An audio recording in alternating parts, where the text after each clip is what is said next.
അസ്സലാമു അലൈക്കും വറഹ്മത്തുള്ളാഹി.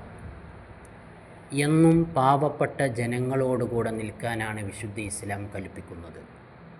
നബി സല്ലല്ലാഹു അലൈഹി വസല്ലമ തങ്ങൾ പറഞ്ഞു, വിധവകൾക്കും ദരിദ്രർക്കും വേണ്ടി പരിശ്രമിക്കുന്നവൻ അള്ളാഹുവിൻ്റെ മാർഗത്തിൽ ധർമ്മസമരം ചെയ്യുന്നവനെ പോലെയാണ്. വിധവകൾ, അതുപോലെ തന്നെ ദരിദ്രർ, അവരുടെ സഹായത്തിനായി സാമൂഹികമായും സാമ്പത്തികമായും ശാരീരികമായുമെല്ലാം പാവപ്പെട്ട ആളുകളുടെ സഹായത്തിനായി നിലകൊണ്ട് കഴിഞ്ഞാൽ, അതിനു വേണ്ടി പരിശ്രമിച്ചു കഴിഞ്ഞാൽ ധർമ്മസമരം നടത്തിയതുപോലെയാണ്, ധർമ്മസമരം നടത്തിയ പ്രതിഫലമാണ് അദ്ദേഹത്തിന് ലഭിക്കുക. അള്ളാഹുവിൻ്റെ മാർഗത്തിൽ യുദ്ധം ചെയ്ത യോദ്ധാക്കൾക്ക് ലഭിക്കുന്ന പ്രതിഫലമാണ് അവർക്ക് അള്ളാഹു തആല കൊടുക്കുക.